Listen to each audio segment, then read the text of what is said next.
Everyone, আসসালামু আলাইকুম। আজকে আমরা যে টপিকটা পড়বো সেটা হচ্ছে বিট।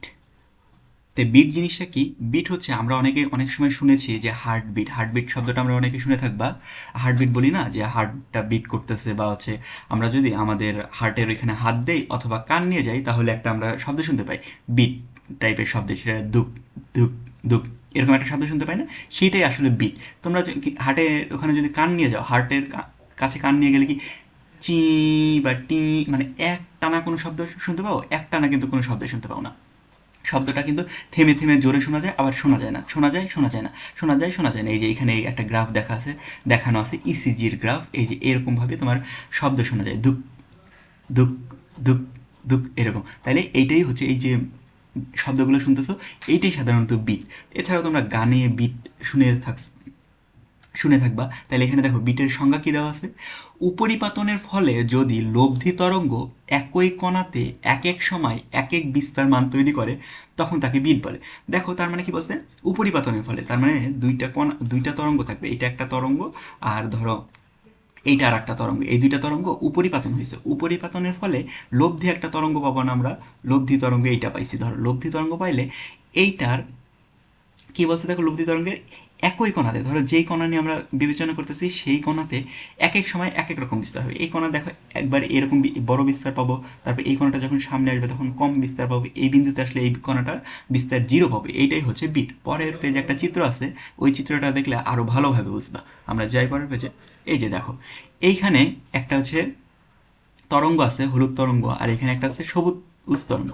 এই হলুদ আর সবুজ তরঙ্গের মিশ্রণে একটা নতুন লব্ধি তরঙ্গ তৈরি হয়েছে, যেটা হচ্ছে এই লাল তরঙ্গ। এই লাল তরঙ্গ দেখো যে কোনো একটা কণা নেই, ধরো এখান থেকে একটা কণা যাত্রা শুরু করছে, যাত্রা যদি এইখান থেকে শুরু করে, এইখান থেকে দেখো প্রথমে একরকম বিস্তার, তারপরে আর এক রকম বিস্তার, তারপরে আর এক রকম, এরকম করতে করতে এখানে আস্তে আস্তে কমছে, আবার বিস্তার বাড়ছে। তাই এখন এই বিটগুলো কখন তৈরি হবে এটা আমাদের জানা দরকার না, আমরা শুধু বুঝলাম যে বিট এই জিনিসটা। তো বিটটা কখন তৈরি হবে, কি কি শর্ত মানতে হবে, আমরা কখন বিটটা পাবো সেটা জানতে হবে না? তো বিট পাইতে হলে তোমার দুইটা শর্ত প্রয়োজন। তো কি কি শর্ত দেখো, কখন উপরিপাতনের ফলে বিট তৈরি হবে? বিট তৈরি হওয়ার প্রথম শর্ত হচ্ছে তরঙ্গের কম্পাঙ্ক ভিন্ন হতে হবে। তার মানে ধরো এইখানে একটা উৎস আছে, এইখান থেকে একটা তরঙ্গ সৃষ্টি হয়েছে, আর এইখানে আর একটা উৎস আছে, এইখান থেকে আর একটা তরঙ্গ সৃষ্টি হয়েছে। এই দুইটা তরঙ্গের বিট চেঞ্জ হইতে হবে, তার মানে ফ্রিকোয়েন্সি এফ আর এখানকার ফ্রিকোয়েন্সি এই দুইটা ভিন্ন হইতে হবে। F1 not equal two F2। আর আমরা গত ক্লাসে দেখছি F1 আর F2 সমান হলে ল্যামডা ওয়ান ল্যামডা টু সমান হয়, আর ওমেগা ওয়ান ওমেগা টু সমান হয়। যেহেতু ফ্রিকোয়েন্সি দ্বয় সমান না, তাইলে কি হবে? তাইলে তোমার তরঙ্গ দৈর্ঘ্য বা lambda one not equal to lambda two, এবং কৌণিক কম্পাঙ্ক এটাও lambda one sorry omega one not equal to omega two হবে। তাই না ভাইয়া? তাইলে এটা আমরা পাইলাম। তারপরে দ্বিতীয় শর্ত কি বলছে?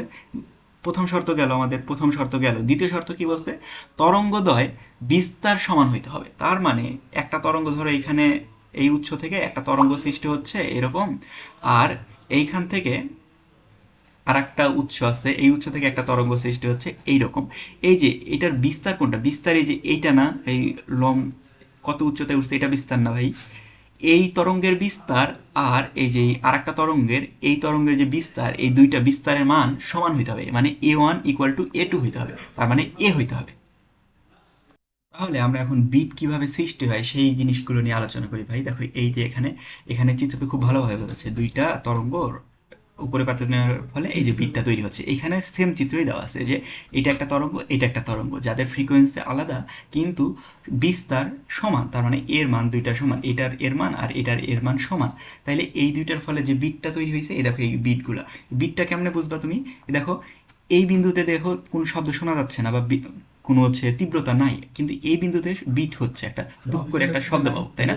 তারপরে আবার কমে যাবে, শব্দ পাবো না, আবার আস্তে আস্তে করে এখানে দুপ করে আরেকটা শব্দ পাবো। তো এই জিনিসগুলো কিভাবে সৃষ্টি হচ্ছে এটা আমরা পরের পেজে গিয়ে আলোচনা করবো। দেখো তো ভাই ওই চিত্রটা আমরা এখানে এনেছি, আনার পরে দেখো এই প্রথম তরঙ্গটা তে দেখো ভাই, প্রথম এই যে আমরা যে এই উপরিপাতনের শর্ত, উপরিপাতন না, তোমার বিট তৈরি হওয়ার শর্ত পড়লাম, সেই শর্ত মেনে প্রথম তরঙ্গের সমীকরণ লিখলাম y1 equal to a sine omega one t minus two pi by lambda one into x. দেখো y1 আমি কি, আর দ্বিতীয় তরঙ্গের সমীকরণ কি লিখেছি? y2 equal to A sine omega two T minus 2π/λ2 into X. আমরা কিন্তু গত পেজে শর্তগুলোর মধ্যে দেখলাম যে আমাদের কৌণিক কম্পাঙ্ক, তারপরে তরঙ্গ দৈর্ঘ্য এগুলো ভিন্ন হবে এবং মানে ফ্রিকোয়েন্সি ভিন্ন হবে, কিন্তু বিস্তার সমান হবে। দেখো আমি কিন্তু বিস্তার সমান লিখছি, দুইটারই বিস্তার সমান লিখছি, দুইটা বিস্তার সমান লিখছি, আর কৌণিক কম্পাঙ্ক আর তরঙ্গ দৈর্ঘ্যের মান কিন্তু ভিন্ন লিখছে, 1122 লিখছি, তাই না? এখন আমরা এই এক্স দ্বারা গতদিন কি বুঝেছি, মানে আমরা যখন তরঙ্গের অগ্রগামী তরঙ্গের সমীকরণ দেখেছি, এক্স মানে কি, এক্স হচ্ছে সাম্যাবস্থা থেকে তরঙ্গটার কত দূর সরণ হয়েছে বা সাম্যাবস্থা থেকে তরঙ্গটা কত দূরে আছে সেইটা নির্দেশ করে। তো এখন আমরা এই যে চিত্রটা আছে, এই চিত্রের আমাদের এখন এই দুইটা সমীকরণ নিয়ে বা এই দুইটা তরঙ্গ নিয়ে কাজ করব।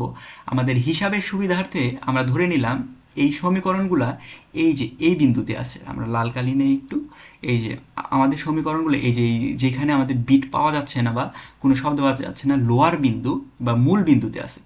এই লোয়ার বিন্দুগুলোও ধরতে পারি অথবা মূল বিন্দু ধরতে পারি।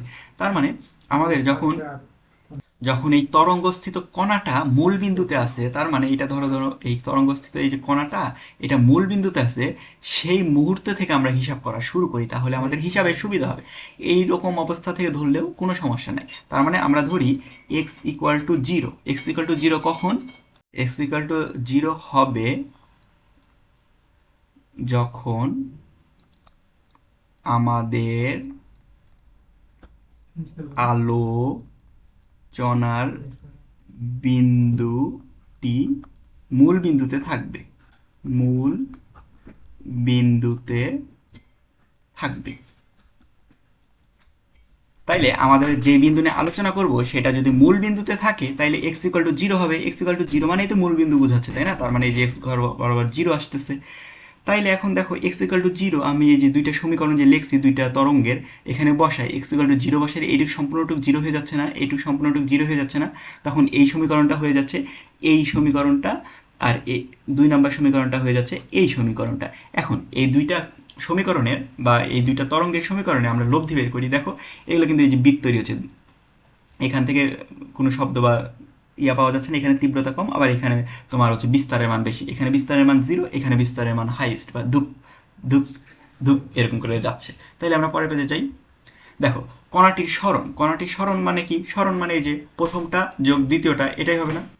এই যে প্রথমটা আর এই দ্বিতীয়টা, এই দুইটার যোগফলই তো সরণ, তাই না? Y equal to y one plus Y two. এখন ওয়াই ওয়ানের মানটা বসাই দিলাম a sine omega one t, এই যে এইটা বসাইছি, কারণ কি আমরা এই যে এক্স ইকুয়াল টু জিরো ধরে নিছি, আমাদের এই কণাটা মূল বিন্দুতে আছে এটা আমরা ধরে নিছি, তার জন্য Y one plus Y two, তাহলে এইটা আর এটা মানটা বসাইছি। তাইলে A sine omega one T plus A sine omega two T, এটা বসাইছি। বসানোর পরে এখন এই দুইটা থেকে এ কমন নিছি, কমন নিয়ে সাইন সি প্লাস সাইন ডির সূত্র ব্যবহার করছি। তাহলে দেখো দুই পাশে সাইন সি প্লাস সাইন ডির সূত্র ব্যবহার করার আগে আর একটা কাজ করছি, ওমেগা ও, ওমেগাকে আমরা ভাঙাই 2πf লিখতে পারি না, তাহলে ওমেগা অনের জায়গায় 2πf1 লিখছি আর ওমেগা টুর জায়গায় 2πf2 লিখছি। তাহলে এই সূত্র থেকে এটা ভাঙাইলাম, ভাঙানোর পর এইবার এটা কমন নিছি, কমন নিয়ে সাইন সি প্লাস সাইন ডির সূত্র ফেলাইছি, ফেলাইলে এটা থাকলো এই যে 2 সাইন এইটা কস এইটা হয়। তো আমি হচ্ছে কি করেছি, আমি হচ্ছে তোমার টুটাকে সামনে রেখেছি, রেখে এটাকে পিছনে রেখেছি, রেখে এই যে সূত্রটা আমরা এখানে লিখলাম। তোমরা যদি কেউ মনে হয় নিজে হাতে করে দেখতে পারো, এটাই আসবে ভাই। এটা আসলে তুমি দেখতে পারো ভাই, এখানে আমি হচ্ছে নীল কালি দিয়ে কিছু অংশ লিখেছি। কি লিখেছি দেখো, সাইনের সহগটাকে আমরা নীল কালি দেখে লিখেছি, সাইনের সাথে যা আছে সহগ সেটা নীল আকারে লিখছি। তাহলে 2a cos 2πf1 minus f2 divided by 2 into T, এইটা তোমার কি, এটা হচ্ছে সাইনের সহগ, আর সাইনের সহগকে আমরা কি দিয়ে লিখেছি, এ আর। তাইলে যেখানে A R equal to 2a cos 2πf1 minus f2 divided by 2t, তাইলে এখানে হচ্ছে এই তোমার যে বিটটা পাবা, বিটের বা লব্ধি কণা, এই যে এখানে যে লব্ধিটা পাবা, দুইটা তরঙ্গের যে লব্ধি পাবা, সেই লব্ধির বিস্তার কত হবে, বিট তৈরির ক্ষেত্রে বিস্তার হবে 2a cos 2πf1 minus f2 divided by 2 into T, এইটা হবে তোমার বিস্তার। আর তোমার এই যে মেইন সমীকরণ যেটা পাইলা, লব্ধি কণার সরণ A R sine 2πf1 plus f2 divided by 2 into T, তুমি এখন এইখানে খুব ভালোভাবে লক্ষ্য করো, এইটুককে টুককে তুমি খুব ভালোভাবে লক্ষ্য করো, এই টুককে দেখো 2π/ft এইরকম কিছু দেখা যাচ্ছে। দেখো 2 আছে, পাই আছে, ft দেখো এখানে লিখছি 2π/ft এরকম কিছুর মতো দেখা যাচ্ছে না? 2π/ft বা 2 ওমেগা টি এরকম দেখা যাচ্ছে না? ওমেগা মানেই তো 2π/f, 2π/f মানে ওমেগা আর টি। তাহলে দেখো এইটাকে কিন্তু 2π আছে, তারপরে এখানে একটা কিছু আছে, তারপরে টি আছে। তার মানে এই টুক, এই যে এই হলুদ কালি দিয়ে দেখাই, এই মধ্যের টুক, এইটা একটা কম্পাঙ্ক। এটা কিন্তু এই যে এই এফটা, তাই না? এটা কিন্তু এই এফটা, তাই না? এফ এটা কিসের কম্পাঙ্ক? এইটা হবে লব্ধি তরঙ্গের কম্পাঙ্ক। এই যে আমি y1 নিলাম আর y2 যে নিলাম, এই দুইটা লব্ধি তরঙ্গের কম্পাঙ্কই হচ্ছে f1 plus f2 divided by 2, লব্ধি তরঙ্গের কম্পাঙ্ক। এখন তোমার কোনো কোশ্চেনে যদি দেয়া থাকে যে একটা তরঙ্গের কম্পাঙ্ক 50 হার্জ আর আরেকটা তরঙ্গের কম্পাঙ্ক হচ্ছে 100 হার্জ এবং তাদের বিস্তার সমান, মানে এর মান সমান, তারা বিট তৈরি করলো। বিট তৈরি করলে তাদের লব্ধি তরঙ্গ যেটা হবে, তাদের এই লব্ধি তরঙ্গের কম্পাঙ্ক কত, তখন তুমি এই যে এইখান থেকে আরামসে বুঝতে পারতেছো না লব্ধি তরঙ্গের কম্পাঙ্ক কি হবে? f1 plus f2 divided by 2। তাইলে এখানে দেখো f1 এর মান কত দেওয়া আছে? 50, f2 এর মান কত দেওয়া আছে? 100। এটা f1 আর এটা f2, 100। তাহলে দুইটার গড় কত হবে? f1 plus f2 divided by 2 তোমার হবে 50 যোগ 100 ডিভাইডেড বাই 2, তার মানে 75, তাই না? তাইলে 75 হার্জ হবে তোমার লব্ধি তরঙ্গের কম্পাঙ্ক, বা যেই তরঙ্গটা বিট তৈরি করেছে, বিটের যে লব্ধি তরঙ্গ সেটার কম্পাঙ্ক 75 হার্জ। এরকম এমসিকিউ আসলে পারবা না ভাই? আশা করি পারবা। তাহলে আমরা পরের পেজে যাই। দেখো পরের পেজে কি করা আছে, এখানে আমরা কি বিস্তার পাইলাম না? এই যে যেই বিট তৈরি হবে তরঙ্গটার, লব্ধি তরঙ্গের বিস্তার পাইলাম, আরও দুইটা যে তরঙ্গ, এই তরঙ্গগুলা কখন বিট কি, বিট আমরা এরকম একটু আগেই জানলাম যে দুক দুক দুক এরকম একটু পর পর যে সাউন্ডগুলো পাই সেগুলোই সাধারণত বিট। এক টানা যে শব্দগুলো হয়, টি এরকম যে এক টানা শব্দগুলো হয়, এগুলো কিন্তু বিট না। তাহলে বিটটা কখন বিট পাবো আর কখন পাবো না? দেখো বিটে কিন্তু দুক দুক দুক, দেখো একটা শব্দ পাচ্ছি, তারপরে আবার কিন্তু কোনো শব্দ পাচ্ছি না, তাই না? তাইলে এটা কখন আমরা এই শব্দগুলো পাবো, কখন পাবো না, সেইগুলো আমরা দেখি। চলো দেখো এখানে একটা চিত্র দেওয়া আছে, একটা তরঙ্গ, এটা আর একটা তরঙ্গ, দুইটা তরঙ্গ আপতিত, একটা আর একটার উপর আপতিত হইলে দেখো একটা বিট পাইছি। তোমার এই যে নিচের এই যে এই দুটো হচ্ছে আপতিত তরঙ্গ, এই দুইটা প্রথমে এইখানকার এই দুইটা হচ্ছে আপতিত তরঙ্গ, আর নিচে যেটা তৈরি হয়েছে সেটা হচ্ছে বিটটা তৈরি হয়েছে। দেখো বিটটা কিন্তু এই যে উচ্চ বিন্দু, এই যে এখানে দেখো এইটুক কিন্তু উঁচা বিন্দু, এইটুক এই যে এইখানে সর্বোচ্চ, এইখানে বিটটা ওই যে ধুকধুক সাউন্ডের এইখানেই সেই ধুকটা পাচ্ছ। আর আমরা ধুকধুক সাউন্ড শোনার মধ্যে যে গ্যাপটা পাচ্ছি যখন কোনো শব্দ পাচ্ছি না, সেটা হচ্ছে এই বিন্দু বা নিঃশব্দ বিন্দু। আর এইটা কিন্তু আবার তার মানে এখানে ধুক, তারপরে এখানে শব্দ হচ্ছে না, আবার এখানে ধুক করে একটা শব্দ হচ্ছে। তাহলে এটা কখন হচ্ছে আমরা দেখি, যেসব সময়ে তরঙ্গের তীব্রতা বেশি হবে সে মুহূর্তে ওই বিন্দুতে প্রবল শব্দ শোনা যাবে, মানে দুঃখ করে একটা শব্দ শোনা যাবে। তার মানে এই মুহূর্তে বিস্তার সর্বোচ্চ না। তাহলে এই মুহূর্তে কি বিস্তার, দেখো A R equal to 2a cos 2π f1 minus f2 divided by 2 into T, এটা কেবল পাই না, এটার মান সর্বোচ্চ হইতে হবে। তাইলেই তো আমরা হচ্ছে কি এই বিট বা দুঃখ করে একটা শব্দ পাবো। এটার মান সর্বোচ্চ কখন? +-2 যখন হবে। 2a মানে সর্বোচ্চ বিস্তার কি, বিস্তার এক পাশে এ হইলে দুই পাশে হচ্ছে 2a। আর যেহেতু এই যে কজের মান সর্বোচ্চ +-1 হইতে পারে, তার জন্য +-2, তাহলে লিখলাম +-2a। দেখো এবার এই 2a এই পাশে নিয়ে এসে ভাগ করে দিলাম, এই পাশে নিয়ে এসে ভাগ করে দিলাম, ভাগ করে দিলে cos 2πটা থাকে f1 minus f2 divided by 2 into t equal to +-1 থাকে। এরপরে দেখো 2πটা রাখলাম আর cosটাকে ইনভার্স করে দিলাম। এতদিন ভাই বারবার করে এইটা কিভাবে আসছে আমরা দেখাইছি, তার জন্য এই ভিডিওতে আর বললাম না এটা কিভাবে আসলো, তাও আরেকবার বলে দিই। দেখো এটা যে যারা হচ্ছে বিপরীত ত্রিকোণমিতি করেছে তারা খুব ভালোভাবে বুঝতে পারতেছে, কজ ইনভার্স এই পাশে নিয়ে আসলে কজ ইনভার্স +-1, তার মানে কখন কখন +-1 হয়? 0 ডিগ্রিতে, পাই ডিগ্রিতে, পায়ে, তারপরে 2π 3π, এইসব অবস্থানে তোমার এই কজ ইনভার্সের মানগুলো এটা হয়। কজ ইনভার্স 1 মান এইসবগুলোতে এই অবস্থানে পাচ্ছি। তাহলে দেখো 0 1 2 3 এভাবে আসতেছে না? তাহলে এন পাই দিয়ে এটা সাধারণ রূপ এন পাই দিয়ে প্রকাশ করছি। এখন আমরা কি করছি, 2πটাকে 2π ওই পাশে নিয়ে গেছি, 2πটাকে ওই পাশে নিয়ে গেছি, সাথে এইটাকেও নিয়ে গেছি। এইগুলো যদি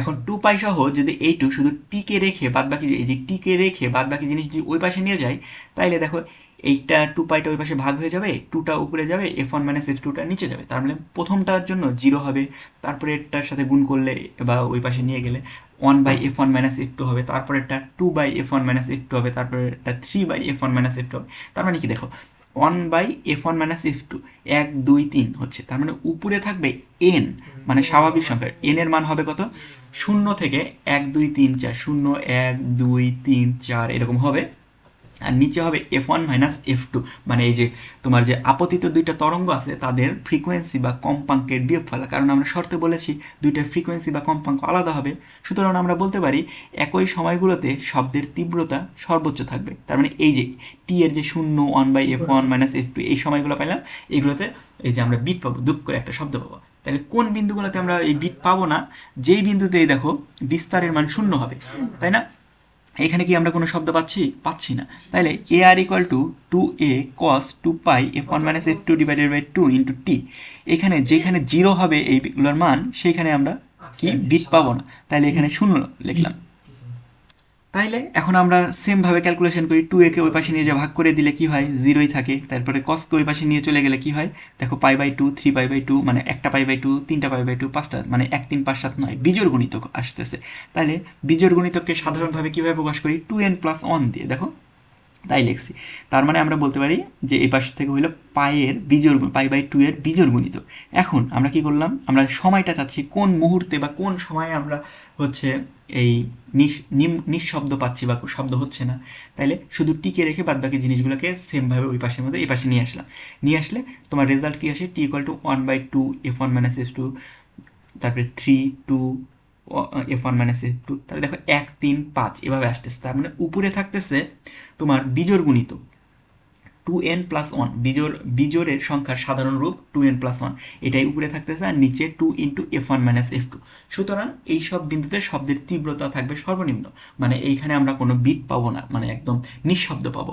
তারপরের পেজে যাই, আমরা এই জিনিসগুলো ব্যবহার করে এতদিন আমরা এগুলো দেখেছি না, পরপর দুইটা সুস্পন্দন বিন্দু, পরপর দুইটা নিস্পন্দন বিন্দু কিভাবে বের করি, সেমভাবে পরপর দুইটা বিট এর যে এই শব্দ পাবো, পরপর দুইটা তীব্র শব্দের মধ্যবর্তী এই কত সেকেন্ড সময় পাবো, বা কত সেকেন্ড পরপর পরপর দুইটা আমরা পাবো, এই তীব্র সাউন্ড পাবো, তারপরে কতক্ষণ পরপর আমরা নিঃশব্দ পাবো, এইগুলো আমরা ক্যালকুলেশন করি। এইটু ক্যালকুলেশন করার জন্য আমরা এখান থেকে একটু নিয়ে যাই, এগুলো মিশাই দিই, একটু মিশাই দিয়ে এখান থেকে আমরা একটু অংশ কাট করে নিয়ে যাই।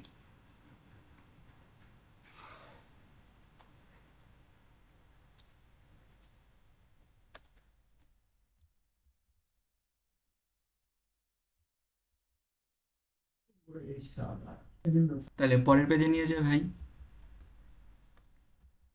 দেখো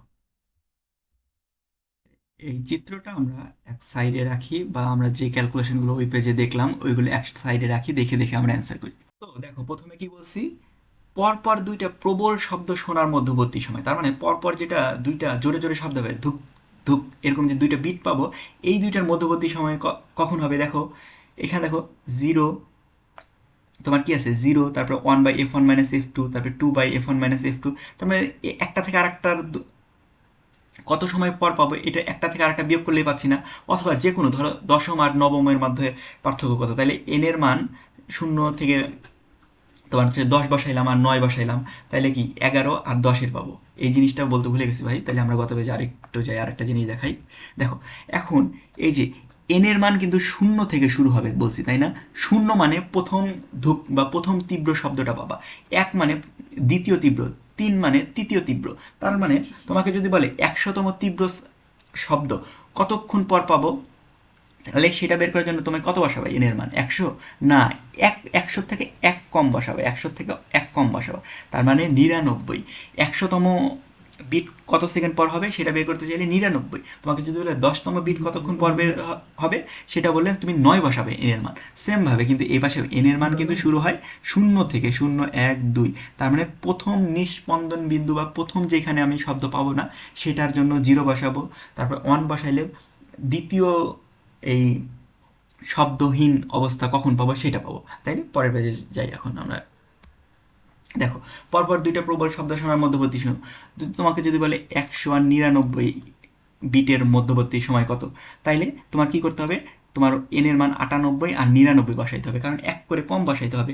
তাইলে বসাইলাম, বসানোর পরে এখন যদি আমরা হিসাব করি, হিসাব করলে তোমার রেজাল্টটা অনেকটা এরকম আসবে, 1/f1 মাইনাস f2। এখন এরকম হচ্ছে তোমার পরপর দুইটা প্রবল শব্দ শোনার মধ্যবর্তী সময় আসবে। একইভাবে আমরা এই দেখো আরেকটা পেজ, আরেকটা জিনিস করেছি না, এই দেখো এখানে কিন্তু এই যে যেখানে শব্দের তীব্রতা সর্বনিম্ন হবে, তো একইভাবে পরপর দুইটা নিঃশব্দ শব্দ শোনার মধ্যবর্তী সময়।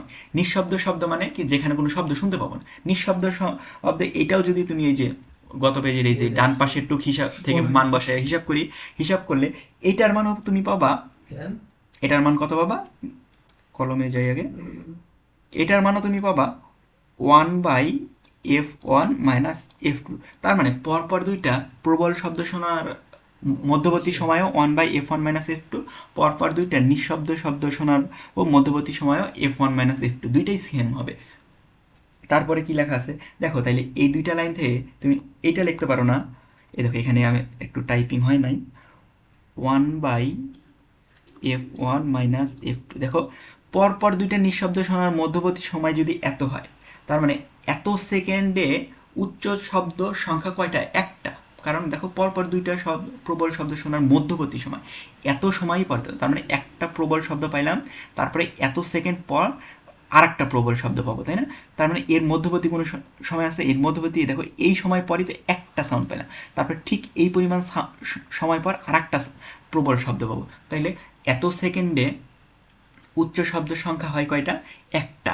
তাইলে এটাকে ঐকিক নিয়মে এবার এক সেকেন্ডে উচ্চ শব্দ সংখ্যা হয়, দেখো এইটা উল্টে যাবে না, এখানে দেখো 1/1/f1 মাইনাস f2, এটা কি, এটা উল্টে গেলে f1 মাইনাস f2টা, এই যে f1 মাইনাস f2 হইল, এইটাই হচ্ছে তোমার বিট সংখ্যা। এখন যদি তোমাকে কোশ্চেনে বলে যে একটা তরঙ্গের কম্পাঙ্ক 50 হার্জ এবং আর একটা তরঙ্গের কম্পাঙ্ক হচ্ছে 20 হার্জ, এখন তোমাকে বলছে কয়টা বিট তৈরি করছে, তাহলে দেখো আমরা কি পেলাম, এক সেকেন্ডে উচ্চ শব্দের সংখ্যা বা বিটের সংখ্যা কি হয়, f1 মাইনাস f2, তার মানে দুইটা কম্পাঙ্কের বিয়োগফল হয়, তার মানে একটা যদি 50 হয় আর একটা 20 হয়, তাহলে তোমার কয়টা বিট তৈরি হয়েছে, 50 মাইনাস 20 ইকুয়াল টু 30টি বিট পাবা। তার মানে এটা আমরা দেখলাম। তাইলে আমরা সুতরাং বলতে পারি কি, প্রতি সেকেন্ডে সৃষ্ট বিট সংখ্যা উচ্চদয়ের কম্পাঙ্কের পার্থক্যের সমান। তার মানে n ইকুয়াল টু f1 পার্থক্য f2। তুমি এখন বলতে পারো f1 এখানে মাইনাস চিহ্ন না f2 দিলেন কেন ভাই, এটা হচ্ছে, এখন আমি তো জানি না যে f1 এর ফ্রিকোয়েন্সি বেশি নাকি f2 এর ফ্রিকোয়েন্সি বেশি, তোমার দুইটা ফ্রিকোয়েন্সির পার্থক্যই হবে তোমার বিটের সংখ্যা। তার মানে আমরা বলতে পারি কি, প্রতি সেকেন্ডে আমরা কয়টা শব্দ শুনবো, প্রতি সেকেন্ডে যেই কয়টা শব্দ শুনবো সেটাই হচ্ছে আমার বিট, আর প্রতি সেকেন্ডে আমরা কয়টা শব্দ শুনবো সেটা নির্ভর করে দুইটা তরঙ্গের কম্পাঙ্কের উপর, কম্পাঙ্কের পার্থক্যই তোমার বিটের সংখ্যা। আমরা কিন্তু প্রথমেই শর্তের মধ্যে দেখলাম যে তোমার বিট তৈরি করতে হলে কম্পাঙ্ক ভিন্ন হইতে হবে, আর কম্পাঙ্ক ভিন্ন হইলে তোমার পার্থক্য থাকবেই, আর পার্থক্য থাকলে তুমি তখন এই কয়টা বিট পাবা, আর পার্থক্য যদি না থাকে তার মানে কম্পাঙ্ক সেম হয়ে গেল, আমরা কোনো বিট পাবো না। দেখো তুমি ভালোভাবে দেখো, পার্থক্য যদি না থাকে তাহলে f1 মাইনাস f2 এই দুটা যদি সমান হয় তাহলে এই দুটার যোগফল 0 হয়ে যাবে না, আর 0 হয়ে গেলে কি এমনি বোঝা যাচ্ছে যে কোনো বিটই পাওয়া যাচ্ছে না, তাই না? তাইলে আমরা পরের পেজে যাই। দেখো দেখো ভাই পরের টপিক কি আছে, সুর শলাকা বা টিউনিক ফর্কের কম্পাঙ্ক। তাহলে এটা একটু হাইলাইট করে দিই, সুর শলাকা বা টিউনিং ফর্কের কম্পাঙ্ক, এটা লাল কালি দিয়ে হাইলাইট করে দিই। তাইলে দেখো এখানে আমরা কি করব, দেখো একটি সুর শলাকা নির্দিষ্ট কম্পাঙ্কের শব্দ সৃষ্টি করে। তো সুর শলাকাগুলো দেখতে কেমন হয় তোমরা অনেকে দেখে থাকবা, যে এই যে এরকম ওয়াইয়ের মতো আকৃতির কিছু দণ্ড থাকে, যারা কানের ডাক্তারের কাছে গেছো বা বাসায় কোনো ডাক্তার আছে তাদের কাছে দেখবা যে এরকম কিন্তু একটা জিনিস আছে, এইটা দিয়ে শব্দ তৈরি হয়। এটাকে যদি তুমি বাড়ি দাও, এটাকে বাড়ি দিলে সবসময় একই রকম শব্দ হবে। তার মানে এইটা যেই ফ্রিকোয়েন্সি তোমার গায়ে ফ্রিকোয়েন্সি লেখা থাকে যে এত হার্জ, ওই হার্জের শব্দই তুমি বের করতে পারবে। তার মানে এটা তুমি যে কোনো জিনিসের সাথে, হাতের সাথে বা দেয়ালের সাথে যত জোরেই বাড়ি দাও সেই ফ্রিকোয়েন্সির বেশি শব্দ সে বের করতে পারবে না। তো এরকম ধরো আর একটা আছে, দুইটা আমরা আঁকিয়ে নিই। আমরা এখান থেকে আর একটা নিই। তাইলে ধরলাম এটার frequency F1 equal to 200 hertz, তোমার এখানে যেটা দেওয়া আছে, আর এটার ফ্রিকোয়েন্সি F2 ইকুয়াল টু তোমার 205 হার্জ, 205 হার্জ। তার মানে এইটা তুমি যত জোরেই বাড়ি দাও, এটা থেকে যে শব্দটা বের হবে সেটার ফ্রিকোয়েন্সি অলওয়েজ 200 হার্জ হবে। আর এটা থেকে তুমি যত জোরেই বাড়ি দাও, তোমার এটার ফ্রিকোয়েন্সি বা যত আস্তেই বাড়ি দাও, এটার ফ্রিকোয়েন্সি অলওয়েজ 250 হার্জ হবে। তো যেহেতু এই দেখো এখানে যে জিনিসটা লিখেছি, যেহেতু সুর শলাকা দুটি কম্পাঙ্ক ভিন্ন, তার মানে এখানে দেখো একটা 200 হার্জের সুর শলাকা, একটা 205 হার্জের সুর শলাকা, দুইটার কিন্তু তোমার কম্পাঙ্ক ভিন্ন। আর শর্ত মতে কম্পাঙ্ক ভিন্ন হইলে আমরা কিন্তু বিট শুনতে পাবো। তার মানে এই দুইটা সুর শলাকা যদি আমরা একই সাথে শব্দ করি, তাহলে কিন্তু এইটা আর এইটার যে পার্থক্য, তোমার ফ্রিকোয়েন্সি পার্থক্য, সেই কয়টাই আমরা বিট শুনতে পাবো। তাইলে যদি তোমার কখনো কোশ্চেনে এরকম দেওয়া থাকে যে, দাঁড়াও 1 মিনিট, হ্যাঁ, তোমার কোশ্চেনে যদি কখনো বলে যে এই একটা সুর শলাকা যার ফ্রিকোয়েন্সি F1, এটা আর একটা সুর শলাকা যার ফ্রিকোয়েন্সি F2, তাইলে প্রতি সেকেন্ডে কয়টা শব্দ শুনতে পাবো বা বিট তৈরি হবে? আমরা একটু আগেই দেখলাম বিটের সূত্র n ইকুয়াল টু F1 পার্থক্য F2, এদের পার্থক্য কত হবে? পার্থক্য হবে 205 মাইনাস 200 ইকুয়াল টু 5। তার মানে আমরা প্রতি সেকেন্ডে 5টা শব্দ শুনতে পাবো বা 5টা বিট উৎপন্ন করবে এই দুইটা সুর শলাকা। এখন তোমাকে কোশ্চেনটা ঠিক ঘুরাইও দিতে পারে, এখানে তোমাকে বলে দিল যে তুমি 5টা বিট পাচ্ছ, 5টা বিট পাচ্ছ, এবং প্রথম সুর শলাকার ফ্রিকোয়েন্সি F1 আর দ্বিতীয় সুর শলাকার ফ্রিকোয়েন্সি F2, যেটার মান 205, একটার ফ্রিকোয়েন্সি 200 আর একটার ফ্রিকোয়েন্সি 205। এখন তোমাকে বললো তুমি 5টা বিট পাচ্ছ এবং একটা, যে কোনো একটা, এই দুইটার মধ্যে যে কোনো একটার ফ্রিকোয়েন্সি হচ্ছে 200, ধরলাম F1 এর ফ্রিকোয়েন্সি 200, তাইলে F2 এর ফ্রিকোয়েন্সি কত হবে? এখন তুমি বলতে পারো ভাই F2 এর ফ্রিকোয়েন্সি 205 বসাইলে পার্থক্য 5 হচ্ছে, তাই না? এছাড়াও তুমি কিন্তু 195, F2 এর ফ্রিকোয়েন্সি যদি 195 হয়, 195 আর 200 পার্থক্যও কিন্তু 5, আবার 200 এবং 205 এই দুইটার পার্থক্যও কিন্তু 5।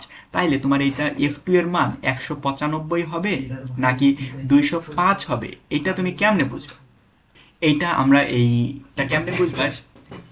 এইটা কেমনে বুঝবা সেটা আমরা সামনের ক্লাসে আলোচনা করব।